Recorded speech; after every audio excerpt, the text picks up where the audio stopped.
Nama Yesus, haleluya, amin. Sebelum duduk, beri tepuk tangan lebih lagi. Terus. Baik, silakan duduk saudara. Shalom, puji Tuhan. Terima kasih buat Bapak Gembala yang mengundang saya. Ya, perjalanan saya cukup panjang sebetulnya, bukan mengarah ke sini, tapi Gembala mungkin tahu saya ke Medan mengarah kemari, sehingga saya diberi kesempatan untuk melayani di sini. 2019 saya terakhir ke sini kalau saya tidak salah, bulan Desember. Udah cukup lama. Gereja semakin besar, dan mungkin next Gembala saudara akan kita undang juga ke sana, karena selama ini kami ibadah di hotel-hotel, tapi sekarang kami sudah punya gedung sendiri juga, saudara. Nah, puji Tuhan, senang berjumpa dengan saudara. Ya, hari ini saya mau berbagi karena waktu yang diberikan kepada saya cuma 40 menit saja, tidak panjang-panjang. PW-nya tadi paling 20 menit, ya nggak nyampe ya. Karena ibadah kita betul-betul sangat berbeda dari sebelumnya. Kita buka aja firman Tuhan dalam Roma 3 ayat 23.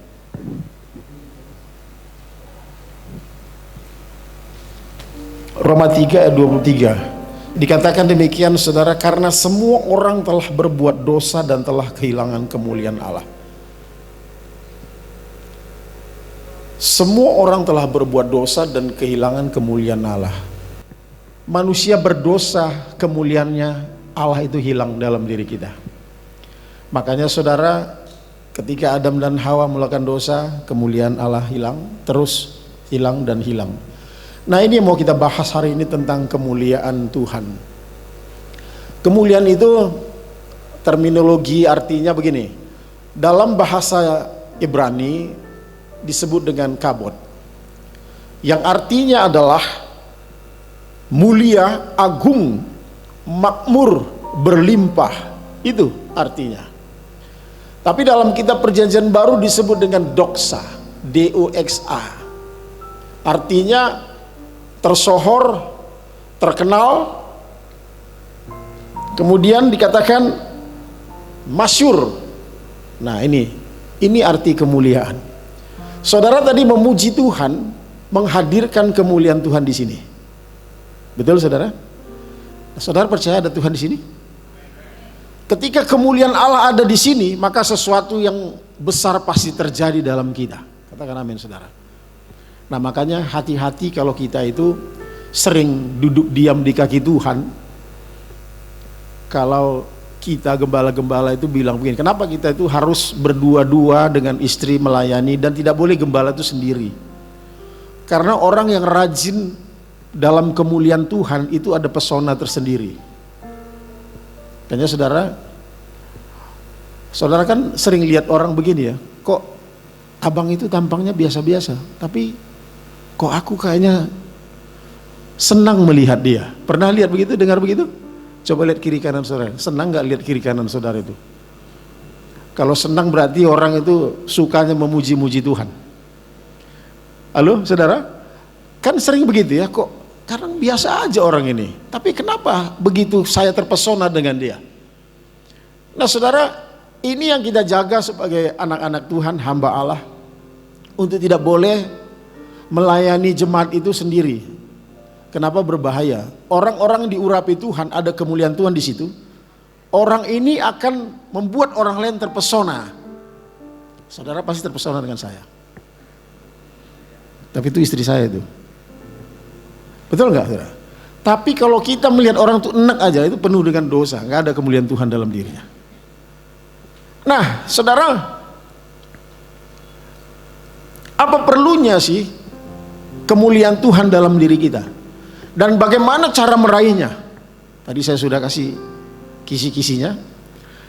Cara mendapatkan kemuliaan Tuhan itu ya begini, dengan doa pujian penyembahan kita. Kalau WL sudah serius sungguh-sungguh mengajak kita memuji Tuhan, mari angkat tanganmu, mari angkat kakimu. Kaki tadi ada, nggak ada ya? Ya lakukan itu sungguh-sungguh, saudara. Maka Tuhan hadir. Bagaimana Obed-Edom ditaruhkan tabut di rumahnya, padahal cuma berapa bulan aja, tapi orang ini menjadi hebat dan dahsyat. Jadi saudara, kemuliaan itu artinya menghadirkan Tuhan di dalamnya. Kalau Tuhan dihadirkan, maka kemasyuran, kekayaan, terkenal dan lain sebagainya itu pasti saudara miliki. Nah, kan udah mulai, oh Islam ini aku salah rupanya. Sekali-sekali aja ibadah. Saya nggak berhenti, jalan terus. Bahkan mobil saya pun sengaja udah pick up sekarang saudara, supaya bisa masuk ke hutan-hutan. Kena COVID Bapak, kena saya. 1 bulan saya terkapar. Seumur saya 56 mau 57 nih. Di depan ini abang saya nih. Dia datang. Lebih tua abang saya ini dari saya. Udah pernah kena COVID Bang? Belum? Jangan sampai Bang. Ngeri saudara sebetulnya. Kita itu diperas kayak cucian. Saudara kalau demam, makan Panadol, ada progres kesembuhan. Besok udah mulai keringat. Gitu ya. Lusa udah bisa main bola. Kalau ini nggak bisa. Saudara makan Panadol, paracetamol, besok masih panas. Terus makan lagi paracetamol, terus vitamin C, semua vitamin, besok panas. Makan lagi semua dosis, besok lagi demam. 1 bulan kayak gitu saudara. Tapi kecil itu semua. Saya berdoanya gini, Tuhan, kalau aku mati, mujizat itu. Mujizat dong. Mati ketemu Tuhan kan gitu. Saya mau masuk surga. Mati. Harus mati dulu, ya kan? Kalau nggak mati gimana mau ketemu Tuhan? Saya bilang begitu, Tuhan, 1 bulan loh saya terpisah sama istri. Iya, begitu saya di swab positif, saya diisolasi dan saya berobat sendiri. Saya di rumah aja, dikunci sendiri, nggak boleh keluar. Saya berdoa aja, sukacita aja. Semua orang ngirimin obat, ada obat Cina na PNC, Huanglah, ada 1,3 harganya, 1.300.000. Teman-teman saya dari Jakarta kirim obat terus. Para hamba Tuhan ngirim semua obat. Bahkan sampai 2 kotak kardus ada Linhua, itu gak ada gunanya. Gak ada gunanya itu saudara. Karena ini gak ada obatnya gitu loh. Ini gak ada obatnya. Cuma menghadirkan Tuhan. Kabot kemuliaan Allah hadir dalam diri kita.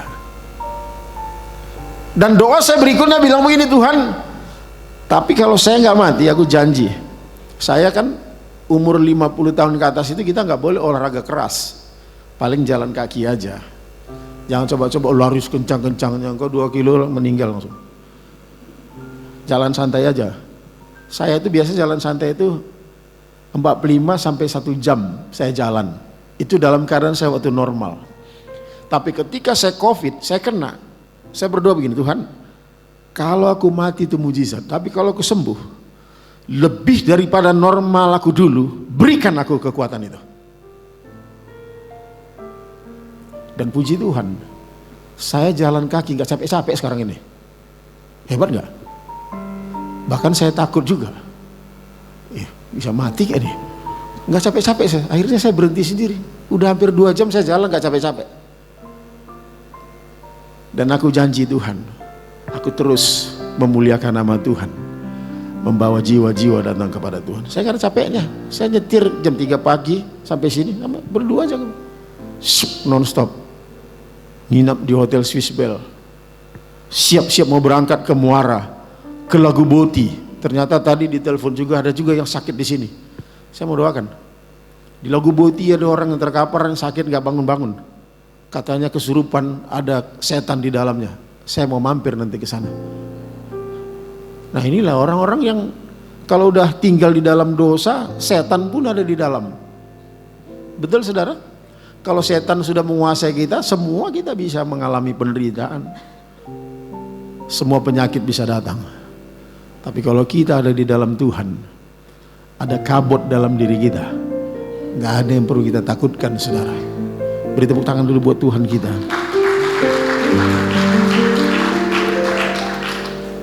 Keluaran 33 ayat 22 bilang begini, saudara. Saya bacakan.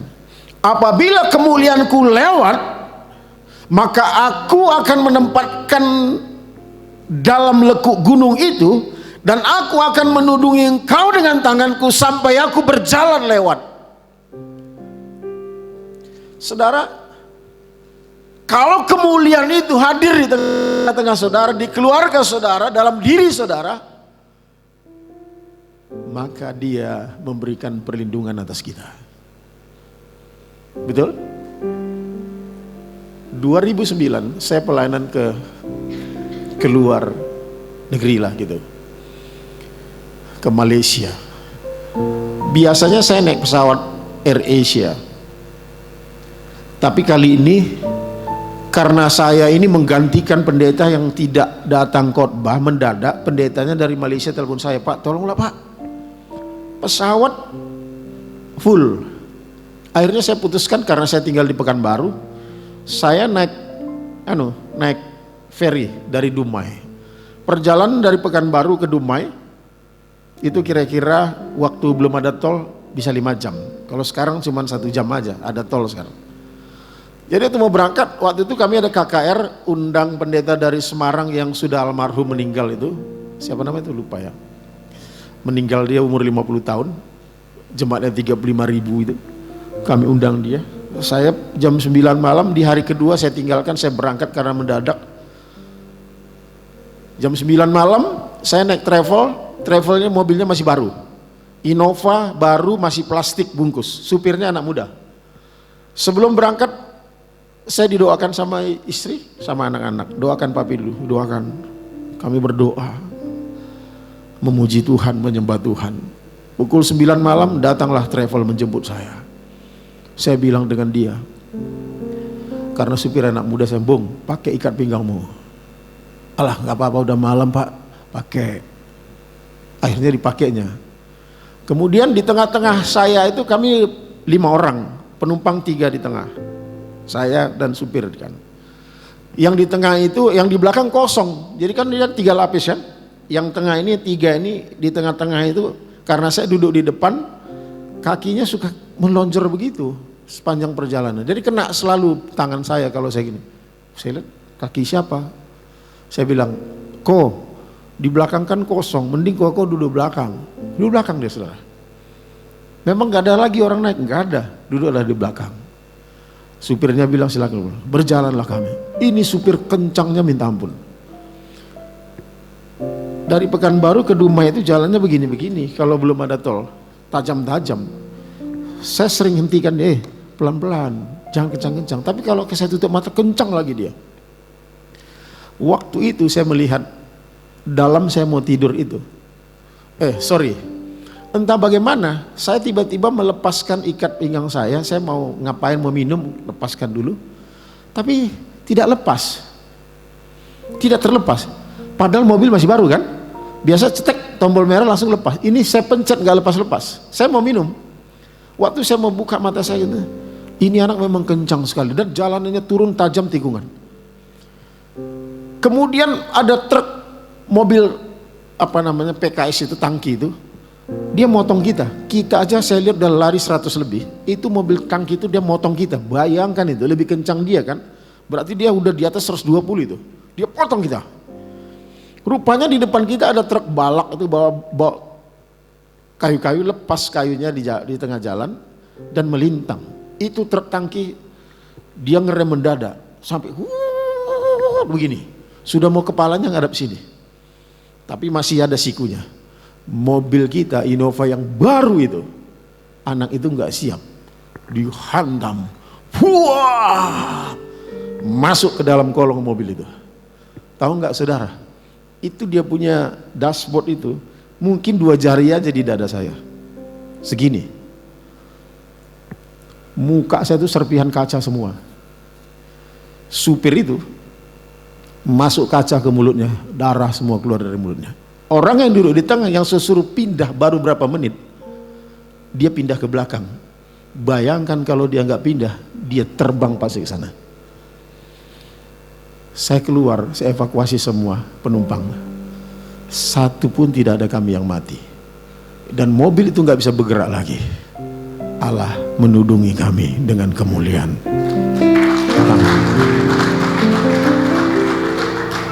Begitu cara kerja Tuhan. Saudara, ibadah aja saudara bolong-bolong. Berdoa saja malas-malasan. Bagaimana kita mau menghadirkan Tuhan? Bagaimana kemuliaan Allah itu ada bersama dengan kita kalau kita sendiri pun main-main dalam beribadah? Halo saudara, jangan pernah tidak melakukan doa ketika engkau seinci saja keluar dari rumahmu. Selalu berdoa dulu. Kemana Pak? Kalau belanja ke pasar, belanja juga. Kemana? Kemana? Tanya istri saya nih. Kami belajar dari situ. Dan tidak pernah sedetik pun kami tidak melakukan doa, walaupun kami dalam keadaan tergesa-gesa. Di mobil bisa berdoa kan? Kan nggak mesti tutup mata kita bawa mobil begitu. Saya berdoa, Tuhan, kemuliaan-Mu turun, menudungi kami, menjauhkan kami dari kecelakaan apapun. Terlalu banyak kesaksian saya yang begitu banyak Allah menolong kami, menudunginya, sehingga kami terhindar dari segala bencana apapun. Kalau COVID ya kecil itu saudara. Memang mengerikan, ini ada varian-varian baru. Tapi bukan berarti kita sok jago, bukan. Ini kita semua kan pakai masker, betul nggak saudara? Kami baru selesai KKR juga kok. Kami undang pendeta dari Malang, kepala preman di Malang bertobat, kami undang khotbah. Luar biasa juga. Hari-hari ini banyak hamba Tuhan sembunyi, nggak bikin apa-apa. Tapi saya salut juga dengan pendeta ini. Saudara lihat di YouTube bagaimana Simon, pendeta Simon, Andi Simon, kemana-mana. Tapi sebagian pendeta banyak sembunyi. Saya juga belajar dari mereka. Saya mau keluar dari persembunyian. Kalau Tuhan sudah sembuhkan saya, harus kita jadi berkat bagi banyak orang. Nah, untuk apa kemuliaan itu ada pada kita? Kita raih. Kemuliaan itu sebenarnya adalah Tuhan sendiri. Di dalam Tuhan itu adalah kemasyuran, ada keterkenalan, ada tersohor, ada kekayaan, ada kelimpahan, itu ada sama Tuhan. Maka Yohanes 16 ayat 15 bilang begini, apa yang ada pada Bapa itu ada pada aku, kata Tuhan Yesus. Apa yang ada sama Tuhan Yesus ada sama kita semua. Halo? Maka kalau dia dihadirkan, kita nggak heran saudara. Dulu gereja kami waktu di Jakarta, mula-mula saya bertobat, saya digembalakan oleh Yosi Abisaputra di NDC, Nafiri Disciple Church, dulu namanya Nafiri Allah. Dulu ada pelayan gereja kita, orangnya sederhana sekali. Maaf ini, saya tidak mau menghina, ini fakta. Kita bisa melihat, kita kan bisa melihat orang cantik bukan? Walaupun orang bilang cantik itu relatif Pak. Tapi ini orangnya udah gemuk, maaf ini. Orang dari Papua sana ini. Ada sini dari Papua? Semoga nggak ada lah. Rambutnya gimbal, badan gemuk. Dan tiba-tiba gembala kami selalu kalau doa pelayan, siapa mau didoakan maju ke depan. Dia datang ke depan, minta didoakan. Apa yang mau didoakan? Saya mendengar dari sebelah, dia bilang begini, Pak, tahun ini aku mau menikah. Dan orang bule suamiku, tinggi 175, kumis tipis. Tahukah saudara, gembala kita aja ketawa. Saya tahu dia nyeleneh. Karena saya bisa merasakan kan, nyeleneh. Oke lah, dia doakan. Itu nyeleneh sebetulnya doanya itu. Tapi itulah iman orang ini. Dia sungguh-sungguh ikut Tuhan. Satu kali ada misionaris datang mau ke Papua dari luar negeri. Kemudian dia bilang begini kepada pendeta kita, Pak, saya butuh orang untuk nemani saya ke Papua. Gembala kita lalu meng-SMS kita. Zaman dulu belum ada WA-WA, SMS. Tidak ada satu orang pun yang datang. Tapi orang Papua ini datangnya terlambat.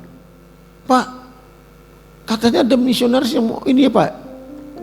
Cocok dong Pak, saya bisa menemani dia ke sana. Oh begitu? Ya udah, dihubungkan. Mereka berangkat, saudara. Maaf kalau ngelihat sekali lagi, bukan mau menghina, gemuk, bibirnya aja tebal minta ampun, kayak martabak itu, saudara. Gitu, saudara. Akhirnya mereka berangkat, saudara. Berangkat ke Papua. 1 tahun, 2 tahun gak balik-balik itu perempuan itu. Berapa tahun kemudian dia datang dari Papua. Mereka sudah punya anak dan menikah dengan si bule itu. Loh, martabak aja laku. Kenapa bisa begitu? Karena menarik kemuliaan Allah sehingga orang bisa terpesona dengan kita. Halo, sudah tampang kau pas-pasan, doa aja nggak mau. Saya itu ketika saya memutuskan untuk tidak lagi menjadi pengusaha dengan istri, kami dulu pengusaha, kami berdagang, kami punya toko serba di Pekanbaru. Itu dasar kami datang ke Pekanbaru. Satu hari omset kita minimal 5 juta sehari, minimal. Tapi ketika kita putuskan tinggalkan itu, istri saya sempat keberatan. Pi, anak 3 loh Pi, udah serius ini, serius. Nah saya begitu. Kenapa? Ketika kita punya ini ribuan item, kita harus di kepala nih, saya hafal semua barang-barang itu, ribuan item saya hafal. Nih. Sehingga saya berdoa aja enggak, tutup toko jam 11, enggak pernah berdoa lagi. Kemuliaan Allah pergi. Saya pikir rodang kalah, tinggalkan. Kita ikut Tuhan aja melan. Serius ini Bi, serius. Semua barang, ya ternyata meninggalkan usaha itu enggak gampang juga rupanya. Kita pikir tutup aja udah selesai. Ternyata banyak barang-barang yang di dalam itu perlu dibayar juga, kan gitu. Karena ada orang nitip 1 bulan 2 bulan, ya ini harus dibayar. Waduh, nggak mikir juga saya sampai situ. Tapi kalau sudah niat hati begitu, Tuhan suruh mau bilang apa? Tapi ini buat saya, jangan buat saudara. Mesti tanya Tuhan, jangan coba-coba meninggalkan toko, bahaya. Mesti diskusi sama Tuhan dulu, ini beda. Loh, sampai terakhir saya punya motor gede, Moge. Wah, istri saya kalau saya naik itu senang dia. Pi, mana? Kredit ini motor nih, Moge. Wah, pendeta naik Moge. Istri saya senang meluknya begini. Tapi ketika 3 bulan setelah kami tutup, baru terasa semua harus dibayar. Habis juga uang, habis. Sampai Moge pun berapa bulan gak dibayar nih. Ada orang Batak tuh tukang tagih hutang, namanya Margan Situmeang. Ngetok pintu tuh kerasnya minta, mana? Belum bayar tuh. Dak dikduk jantung saya, saudara. Dia terus.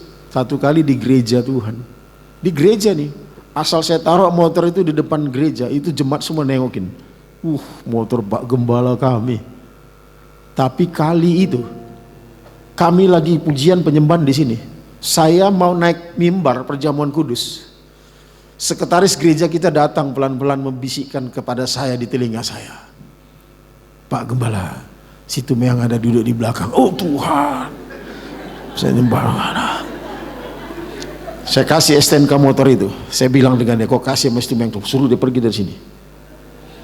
Saya naik ke atas, saya memuji Tuhan sebelum firman, saya muji nyembah, saya nangis di hadapan Tuhan, saya nangis Tuhan. Itu jemaat semua ikut nangis. Saya buka mata, kok nangis semua. Mereka dilawat Tuhan, saya mikirkan situ Meang. Kok teganya dia ada di situ? Gitu. Selesai. Sampai sulit dihentikan ibadah itu karena jemaat semua nangis semua. Mereka dilawat Tuhan. Sampai saya heran-heran, waduh. Tapi akhirnya begini, sudah selesai semua ludes, saya nggak pernah dibikin Tuhan susah. Kalau mobil bergantian orang ngasih sama saya, Pak ini Pak sampai PKB-nya ini, Bapak mau apa? Mau Fortuner, mau ini? Istri saya Fortuner B. Ya bener nih, bener ini. Cubit saya, Fortuner B. Saya enggak, yang ini aja Bu, udah cukup lah itu Bu. Enggak, pilih aja Pak, ini BPKB semua, ambil aja, ambil. Sebegitunya Tuhan kalau dimuliakan saudara. Halo? Saudara nggak perlu minta lagi. Saudara udah pakai baju baru. Untuk apa minta? Tuhan berikan aku baju baru. Kemuliaan itu bicara sudah ada sama kita. Ketika engkau muliakan Tuhan, Dia hadir bersama dengan kita. Kehormatan ada pada kita. Kekayaan sudah jelas. Nggak perlu kau cengeng-cengeng, Tuhan mintalah duit Tuhan. Sudah ada saudara. Sudah ada. Makanya saya nggak pernah takut dengan itu. Kami berjalan, kapanpun Tuhan suruh berjalan, berjalan. Kadang-kadang nggak ada uang juga, tancap aja. Gereja kami yang satu dengan gereja yang lain itu cukup jauh juga. Kadang-kadang maaf ini bensinnya udah kuning-kuning. Tiba-tiba Pak, bapakku meninggal di rumah sakit, pergi. Tapi herannya nggak pernah mati tuh mobil. Tapi ini jangan ditiru nih, kalau nggak sungguh-sungguh saudara jangan ditiru. Saudara kalau token listrik habis, saudara basah roh di situ gak ada guna. Isi itu token. Nah, jangan ditiru nih. Ini beda nih, saudara. Tapi yang jelas gini, gak ada juga bedanya saudara dengan saya. Tahu ada apa di tabut Allah? Apa makna tabut Allah? Tabut Allah bicara kemuliaan Tuhan. Kenapa orang Israel bawa-bawa itu? Kenapa itu ada diletakkan di rumah Obed-Edom dan Obed-Edom berubah menjadi orang diberkati Tuhan? Apa isi tabut Allah? Ada tongkat Harun yang berbunga bicara Roh Kudus. Ada loh batu bicara Allah Bapa. Dan satu lagi mana bicara dengan roti hidup yaitu Yesus Kristus Tuhan. Itu mereka bawa-bawa. Mereka memuji-muji Tuhan, menghadirkan Tuhan. Hari ini tabut Allah ada di sini. Dan Dia hadir bersama dengan saudara. Dan hadirkanlah itu semua dalam keluarga-keluargamu. Gak ada yang perlu ditakutkan hidup ini saudara. Kalau sudah kau takut mati karena ibadah, itu keterlaluan. Kau buka toko, buka warung, kau jualan di situ. Kau biarkan karyawanmu mati, kau sendiri diam-diam di rumah. Dia mau ngasihkan uang tokomu, kau semprot dulu sampai bersih, baru kasih saya. Kau gak fair, kau takut karena hidupmu gak penuh dengan kemuliaan Tuhan. Orang kau biarkan mati, seharusnya kau jadi berkat di tengah-tengah itu. Karyawanmu semua pakai jilbab, kau harus bilang dengan dia, kau harus berkati dia. Peristiwa macam ini bukan baru kali pertama hadir di muka bumi ini. Saudara nanti bisa lihat Cyprianus outbreak tahun 240 sampai 260. Satu hari Roma itu mati puluhan ribu orang, satu hari mati. Sampai Kaisar Roma kehilangan sumber daya manusia untuk mempekerjakan orang. Satu hari gelimpangan mayat. Dan tahukah saudara, Alkitab mencatat sepertiga makhluk di bumi akan mati. Nanti ada waktunya. Jadi ini nggak belum seberapa saudara. Sepertiga manusia akan punah di muka bumi ini. Kalau sekarang katakan 10 miliar penduduk bumi, sepertiganya berarti 3 miliar. Nggak heran kalau di depan rumah kita nanti ratusan orang mati tergeletak. Ini baru begini aja kita udah ketakutan. Kalau Tuhan sudah murka, tsunami 110 ribu orang mati. Apakah kita kena? Tidak. Dan kita tidak masuk dalam antikris itu. Kita sudah diangkat di awan-awan permai. Ngapain kita harus takut saudara? Allah menudungi kita dengan tudung kemuliaannya. Tepuk tangan buat Tuhan. Yang terakhir ya, bisa ya, masih bisa satu lagi ya. Yesaya 60 ayat 2 sampai 3. Dikatakan demikian. Sebab sesungguhnya kegelapan menutupi bumi dan kekelaman menutupi bangsa-bangsa. Tetapi terang Tuhan terbit atasmu dan kemuliaan menjadi nyata atasmu. Bangsa-bangsa berduyun-duyun datang kepada terangmu. dan raja-raja kepada cahaya yang terbit bagimu. Saudara tahu Salomo orang yang takut Tuhan pada zaman itu. Tapi setelah itu memang dia melakukan hal yang jahat. Tapi bagaimana mungkin dia ngomong aja orang terpesona. Raja-raja bumi datang kepada dia. Bahkan kekayaannya berapa tuh? 666 talenta emas dalam, wah ngitungnya pecah kalkulator kita. 1 talenta itu berapa kilo itu? Lihat nanti di Alkitab saudara. Mungkin 20 kilo kalau nggak salah. 1 kilo berapa gram? 1000 gram. Ya kan? Berapa ada di situ talenta? Kalikan aja, pecah kalkulator, langsung. Das. Begitulah hebatnya Salomo. Kekayaannya begitu luar biasa. Berkat bangsa-bangsa datang mengalir. Ini tetangga aja benci sama kita. Bagaimana berkat yang lain datang sama kita? Kita tidak membuat orang terpesona karena kita menakutkan. Kita nggak suka bergaul karib dengan Tuhan. Untuk meraih kemuliaan Tuhan, banyak berdoa, belajar karib dengan Tuhan, hidup berjalan dengan kekudusan. Berbagailah orang yang suci hatinya karena dia melihat kemuliaan Tuhan. Halo saudara, karena dia akan melihat kemuliaan Tuhan hadir. Tidak bisa hidup kita seperti ini lagi saudara. Belajarlah sungguh-sungguh ikut Tuhan. Gak usah ditanya soal jahat. Dari A sampai Z sampai balik lagi ke A, saya sudah pernah lakukan. Sebut aja kejahatan itu. Tapi ketika kami sungguh-sungguh dalam Tuhan, saya bilang dengan Tuhan, hebat rupanya ikut Tuhan ya. Saya rasa nggak perlu lagi apapun bagi saya. Jujurlah, sampai usahanya saya tinggalin kok. Udahlah, aku melayani aja. Kenapa? Karena nggak ditolong Tuhan kok kita. Berkat bangsa-bangsa datang. Bahkan kita jadi berkat juga bagi banyak orang. Ke Israel berkali-kali. Gak ada uang ini. Satu kali ada orang berkelahi mengundang saya doakan di Hotel Premier.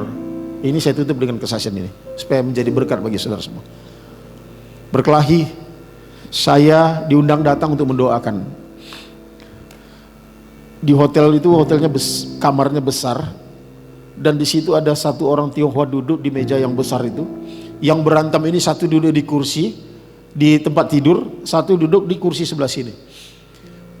Mereka orang Tionghoa, saya ngomongnya pun gak ngerti. Begitu saya datang masih ribut. Gitu-gitu saudara ya. Saya sendiri nggak bisa meredam itu. Sampai dua ngomong-ngomong carut-carut, semua ngomong carut, saya diam saja. Saya duduk aja, saya berdoa, Tuhan, nggak bisa kuhentikan orang ini, biar Tuhan yang bungkam.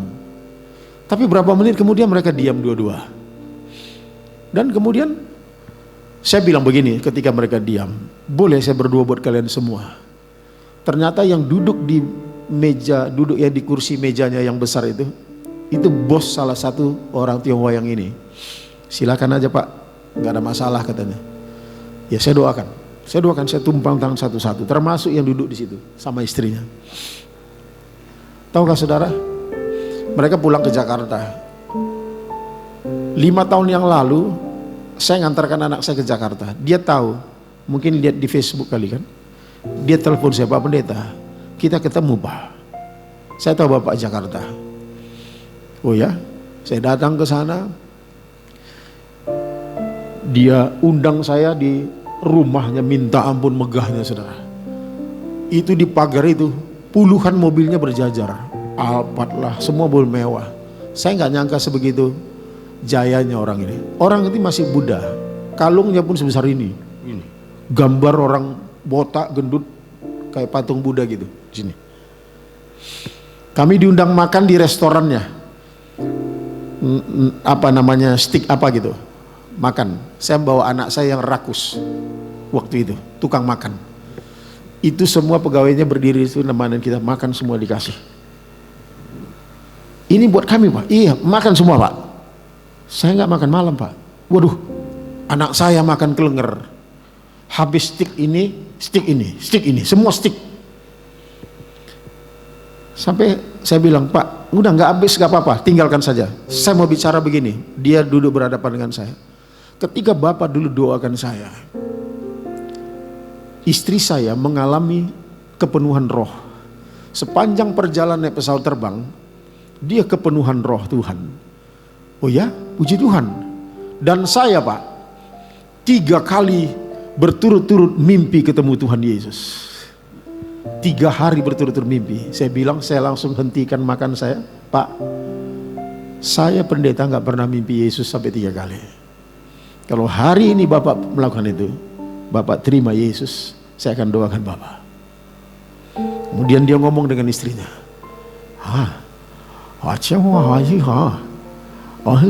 Yerusalem, gitu kira-kira gitu. Artinya saya kira-kira maknai, kalau kita terima Yesus nanti kita baptis ke Yerusalem aja. Mungkin gitulah kira-kira ya. Kalau siang ada Yerusalemnya, saya lihat. Akhirnya saya doakan, terima Yesus. Tapi istrinya bilang begini, Pak, kata orang kalau Kristen itu harus dibaptis ya. Mau Bapak baptis kami di Yerusalem? Terbang khusus ke Yerusalem aja pernah. Untuk baptis orang ini. Dari mana ceritanya? Kalau bukan kemuliaan Allah terbit atas kita. Saudara nggak perlu takut lagi, saudara. Kami nggak pernah mengemis menjadi gembala gereja. Tanya istri. Kami nggak pernah susahkan jemaat. Kami nggak pernah khotbah bilang begini. Saya waktu kesini, anak saya beri makan Indomie 1 bagi 3. Nggak pernah. Kami tetap memberikan semangat kepada jemaat semua bahwa Tuhan hebat, Tuhan dahsyat. Kami nggak pernah minjam-minjam, nggak pernah. Tapi Tuhan selalu pelihara orang benar. Kalau kemuliaan Tuhan terbit atas kita, maka saudara akan diberkati. Amin. Mari kita bangkit berdiri. Saya undang istri saya untuk menaikkan pujian. Habis itu saya akan mendoakan saudara. Mungkin 2 menit, bisa ya? Angkat tangan. Mari kita bangkit berdiri, saudara.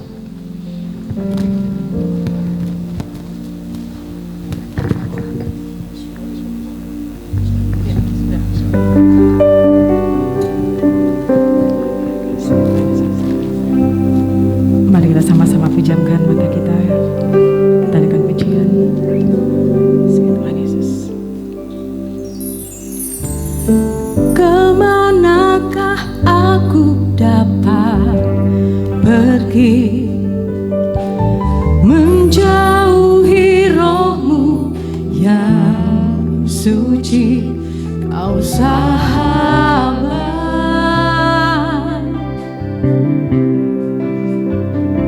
dan kau dekat.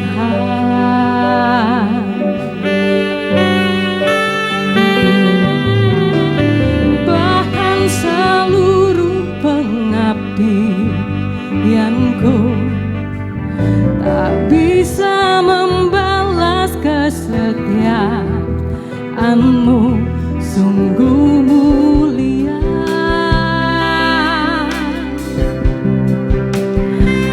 Dan berharga sama-sama besar pengorbananmu bagiku, terlalu dalam untuk dimengerti. Sungguh besar, sungguh indah yang kau berikan.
sembah dia, saudara, sembah dia. Mari sembah Tuhan.